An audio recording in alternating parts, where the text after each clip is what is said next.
Chocolatey cake পছন্দ করে না এমন মানুষ হয়তো খুঁজেই পাওয়া যাবে না। আর এরকম যদি নরম তুলতুলে চকলেটি কেক হয় তাহলে তো কোনো কথাই নেই, তাও আবার এরকম একটা 10 টাকা দামের চকলেট দিয়ে। এটা কিন্তু যে কেউ বানাতে পারবেন। আমার রেসিপিটা যদি ফলো করেন তো চলেন আপনাদের সাথে রেসিপিটা শেয়ার করি। এই কেকটা বানানোর জন্য আমি এখানে নিয়ে নিয়েছি 4 টেবিল চামচ পরিমাণে আটা। তো আপনারা চাইলে কিন্তু এখানে ময়দা ব্যবহার করতে পারবেন। তো তারপর আমি এখানে দিয়ে দিয়েছি 1 টেবিল চামচ পরিমাণে কোকো পাউডার, 1/4 চা চামচ দিয়েছি বেকিং পাউডার, 1/4 চা চামচের আরও একটু কম দিয়েছি বেকিং সোডা, একেবারেই কিন্তু এটা সামান্য।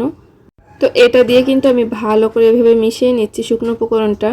তো আপনারা কিন্তু একটু সময় নিয়ে এটা একটু ভালো করে এভাবে মিশিয়ে নেবেন।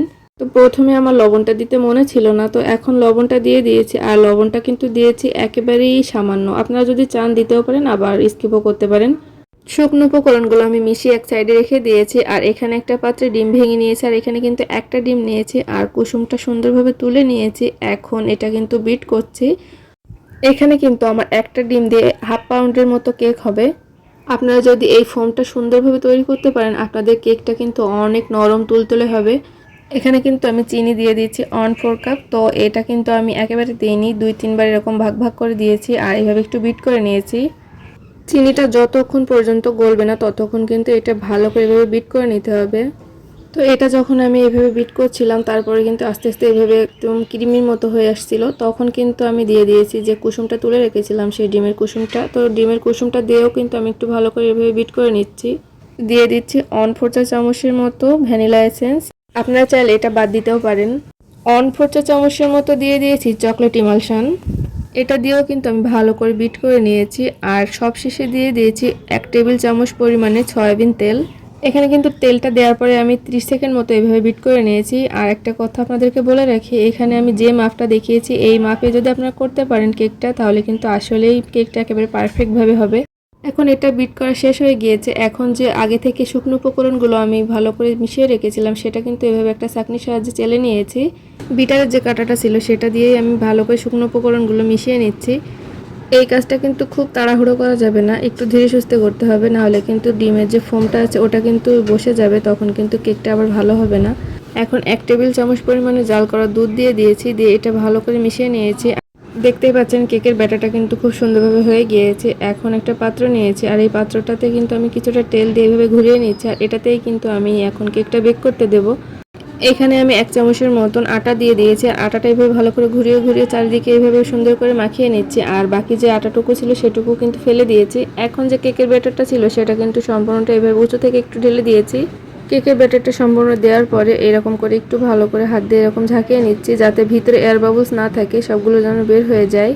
কেকটা কিন্তু আমি চুলাতেই তৈরি করব। তো এখানে একটা হাঁড়িতে আমি 3টা পেপার দিয়ে দিয়েছি আর একটা স্ট্যান্ড দিয়ে দিয়েছি। আর উপরে কিন্তু কেকে সেই পাত্রটা দিয়ে আমি এভাবে একটা স্টিলের ঢাকনা দিয়ে ঢেকে দিচ্ছি। এটা 25 মিনিট পর ঢাকনা আগলা করে দেখছি যে কেকটা একেবারে সুন্দরভাবে হয়ে গিয়েছে। তারপরেও একটা কাঠি দিয়ে আমি ভালো করে চেক করে দেখছিলাম ভিতরে কোনো কাঁচা আছে কিনা।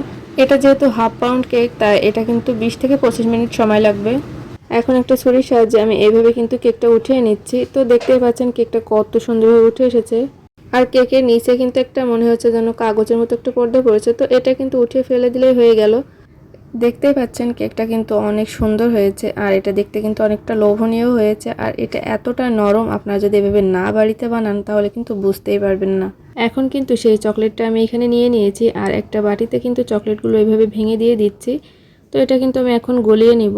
এখন একটা হাঁড়িতে আমি পানি গরম করতে দিয়ে দিয়েছিলাম আর সেখানে কিন্তু আমি পানির উপরে এই পাত্রটা দিয়ে দিয়েছি আর এভাবে কিন্তু আমার চকলেটটা গলে গিয়েছে। আর এখানে আমি কিছুটা পরিমাণে দিয়ে দিয়েছি ক্রিম।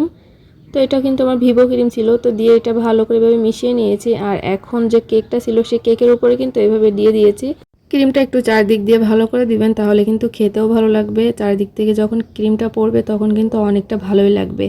তো তারপরে যে বাকি চকলেটটুকু ছিল সেটা আমি এভাবে কুচি কুচি করে কেটে নিয়েছি আর এইভাবে উপর দিয়ে এরকম ছড়িয়ে দিয়েছি। দেখতে কিন্তু অনেকটা সুন্দর লাগছে।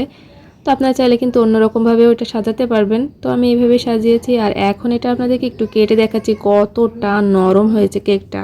দেখতে যতটা না সুন্দর তার থেকে কিন্তু খেতে বেশি সুন্দর। তো আপনারা যদি এভাবে বানিয়ে না খান আপনারা আসলেই বুঝতে পারবেন না যে আসলে এটা কত সুন্দর মজা লাগে খেতে।